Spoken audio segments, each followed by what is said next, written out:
যখন আমরা পানি পান করব, তাহলে নবী করিম সাল্লাল্লাহু আলাইহি ওয়াসাল্লামের সুন্নত তরিকায় পানি পান করব। পানি পান করার আগে আমরা এই দোয়া পাঠ করে নিব, আলহামদুলিল্লাহিল্লাযী সাকানা বিরহমাতিহি মাআন আযবান ফুরাতান বিরহমাতিহি ওয়ালাম ইয়াজআলহু মিলহান উজাজাম বিযুনুবিনা।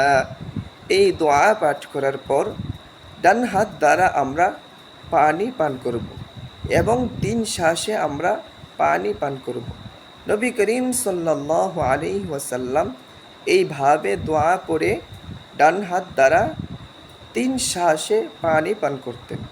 আল্লাহ পাক রব্বুল আলামিন আমাদের সবাইকে এইভাবে নবী করিম সাল্লাল্লাহু আলাইহি ওয়াসাল্লামের শিখানো আমল করার তৌফিক দান করুক। আল্লাহুম্মা আমিন।